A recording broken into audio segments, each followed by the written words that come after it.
20 second নয়, 20 minute নয়, আমি বিলকিসের সিংহাসন তরফাত আইনিন চোখের পলক পড়ার আগে আমি আপনার দরবারে উপস্থিত করে দিব। একটু জোরে বলা যাবে না সুবহানাল্লাহ? 20 সেকেন্ড বুঝি না, 20 মিনিট বুঝি না। চোখ উপরের দিক নেবেন, নিচেই নামাবেন, তার আগে বিলকিসের সিংহাসন আপনার দরবারে উপস্থিত করে দিব। জোরে বলো না সুবহানাল্লাহ। সুলাইমান আলাইহিস সালাম কয় পারবি তো? বুঝিস? কয় পারবো না মানে? আমি তো তাওরাতের হাফেজ, আমি তো তাওরাতের হাফেজ, আমার কালামুল্লাহর শক্তি আমার গায়ে আছে। সুলাইমান আলাইহিস সালাম চোখ বুঝছে, চোখ খোলার সাথে সাথে দেখে বিলকিসের সিংহাসন পাশে উপস্থিত। জোরে বলা যাবে না সুবহানাল্লাহ? এটা কি আমি বানাই কলাম না কোরআন শরীফে আছে? কথা কয় না খান, কোরআন শরীফে আছে। সোনার মানুষগুলো আমার, আমি আপনাদেরকে আরেকটা জিনিস শোনাই। ইকরা বিসমিকা, ইকরা বিসমি রাব্বিকাল্লাযী খলাক, খলাকাল ইনসানা মিন আলাক, ইকরা ওয়া রাব্বুকাল আকরাম আল্লাযী আল্লামা বিল কলাম। সোনার মানুষগুলো আমার, আল্লাহ বলে তোমরা পড়ো ওই প্রভুর নামে। এই যে সামনে জানুয়ারি মাস আসতেছে, ডিসেম্বর মাস শেষ হয়ে যাবে, জানুয়ারি মাস আসবে, আমার আপনার বাচ্চাকে আমরা প্রাইমারিতে ভর্তি করব, আমরা প্রাইমারি স্কুলে দিব, আমরা কেজি স্কুলে দিব, আমরা ব্রাক স্কুলে দিব, আমরা বিভিন্ন জায়গায় আমাদের বাচ্চাদেরকে আমরা পড়াইতে আগের থেকেই প্রস্তুত করে রাখি। কোথায় গেলে ভালো লেখাপড়া হবে, কোথায় গেলে বাচ্চাটারে ভালো ইংরেজি শেখানো যাবে। স্কুলে গেলে বই ফ্রি দেয়, স্কুলে গেলে দোস্ত দুপুর বেলায় নাস্তা দেয়, স্কুলে গেলে 6 মাস অন্তর অন্তর টাকা দেয়, স্কুলে গেলে পোশাক বানায় দেয়, স্কুলে গেলে বই ফ্রি দেয়, খাবার ফ্রি দেয়, টাকা ফ্রি দেয়। কিন্তু আমার আলাউদ্দিন ভাই তো টাকাও দিতে পারে না, আমার আলাউদ্দিন ভাই 3 মাস অন্তর টাকাও দিতে পারে না, বইও ফিরে দিতে পারে না, দুপুর বেলায় নাস্তাও দিতে পারে না। সোনার মানুষগুলো কিন্তু মাদ্রাসায় দিলে টাকা যদিও দিতে না পারি, কিতাব যদিও দিতে না পারি, আল্লাহু আকবার একটা আলিফ যদি শিখায় দিতে পারি, এমন একটা জিনিস আমার আলাউদ্দিন ভাই শিখায় দেয়। আল্লাহ তো আপনাদের সামনে দেখলেন দাঁড়ায় দাঁড়ায়া, কোথায় রংপুর বাড়ি, কোথায় শেরপুর বাড়ি, এমন এক মাদ্রাসায় লেখাপড়া করার জন্য আসছে, সেই মাদ্রাসায় তেমন কোনো বিল্ডিং নাই, ওই মাদ্রাসায় আছে এমন একটা জিনিস আছে, যেই জিনিস শেষ রাত্রে উঠিয়া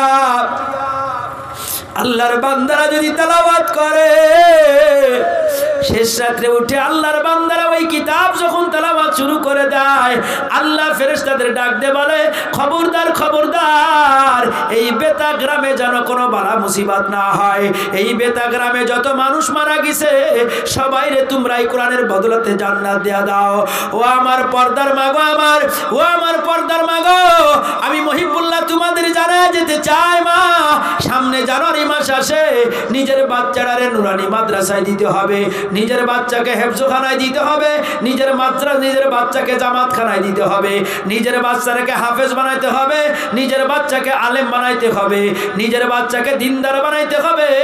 যদি দিনদার বানানো যায় আল্লাহ দুনিয়াও কামিয়াবি দিবে, আল্লাহ আখিরাতেও কামিয়াবি দিয়া দিবে। একটু জোরে বলা যাবে না সুবহানাল্লাহ? পৃথিবীর ভিতরে যত মসজিদ আছে তার মধ্যে একটা মসজিদ হলো দিল্লি জামে মসজিদ। কোনটা জোরে বলেন? দিল্লির জামে মসজিদের ইমাম ছিলেন আল্লামা মুল্লা জীবন রহমতুল্লাহি আলাই। আমরা তো মনে করি যাদের মা নেই, বাপ নেই, কানা ফুটো দেড় ব্যাটারি শহীদায়না টেহারা এইগুলো মাদ্রাসায় পড়ে, কথা কয় না ঠিক কিনা জোরে বলো?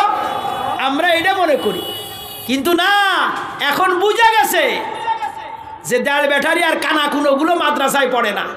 এখন সব থেকে ভালো ছেলে যেটা সেইটাই মাদ্রাসায় দেয়, কথা কয় না ঠিক কিনা জোরে বলো? মুল্লা জিয়ন আসরের নামাজ পড়বে, মসজিদে অজু বানাচ্ছে, মসজিদের বারান্দায় বসে অজু বানাচ্ছে, ওনার সামনে মাদ্রাসা। ওই সময় দিল্লির বাচ্চা ছিল, বাচ্চা শাহজাহান। কি নাম জোরে বলেন? বাচ্চা শাহজাহান। ওনার ছেলে, তার নাম হলো আলমগীর। আলমগীরকে নিয়ে এসে কয় বাচ্চা, হ্যাঁ মুল্লা জিয়ন, আমার ছেলেকে তোমার দরবারে দিয়ে গেলাম মানুষ বানানোর জন্য। জোরে বলা যাবে না সুবহানাল্লাহ? যেটা নিয়ে আসে ওটা কি গরু? কি নিয়ে আসে? ওরাও তো মানুষ, ও তো 2 পা 4 পাতার না। তা কয় মানুষ বানানোর জন্য নিয়ে আসে। মোল্লা জন তাকায়, কয় কি রে? বাচ্চা আর পুলিশ বাহিনী সব পাশে দাঁড়ায় রয়েছে, আর তার ছেলের বয়স কেবলমাত্র 7 বছর। আলমগীর যার নাম আমার কাছে মানুষ বানানোর জন্য দিতে আসছে। আপনাদের এলাকার চেয়ারম্যান যদি আমার আলাউদ্দিন ভাইয়ের কাছে নিজের ছেলে নিয়ে যায়, কয় ভাই ছেলে নিয়ে আসছি মানুষ করে দেন, তো মানসিক ভাই চেয়ারম্যান পাগল হয়ে গেছে। দেখো কত ইউনিভার্সিটি আছে, কত কেজি বেজি স্কুল আছে, সেখানে বাদ দিয়ে এই জায়গায় নিয়ে চলে আসে। কবে কি কবে না জোরে কর। আর যারা গরিব ভ্যান চালায় তাদের ছেলেগুলো আজকে সারা বাংলাদেশের মানুষকে, সারা পৃথিবীর মানুষকে চোখে আঙ্গুল দিয়ে দেখায় দেয়। কোরআন প্রতিযোগিতা যে দেশেই হয় না কেন 1 নম্বরে কারা হয়? আরো জোরে কান কারা? এখন বাইতুল মুকাররমে যে খতিব আছে, এখন বর্তমান যে বাইতুল মুকাররমের যে খতিব, আমাদের ধর্ম উপদেষ্টা যিনি আবামা খালিদ, এই তত্ত্বাবধায়ক সরকারের যে ধর্ম উপদেষ্টা আবামা খালিদ, ইনি যে খতিব বানায় দিছে বাইতুল মুকাররমে, বাংলার ইতিহাসে এরকম খতিব আগে কোনোদিন হয় নাই। একটু জোরে বলা যাবে না সুবহানাল্লাহ? এই যারে খতিব বানায় দিছে এনার নাম কি? তা খতিবার বানানে ওনে মেসি মদ্দা এগুলো ভালো খতিবার বানানে পাগলের তো। এখন যিনি খতিব ইনার নাম হলো আল্লামা, বলেন আমার সাথে আরো জোরে বলেন।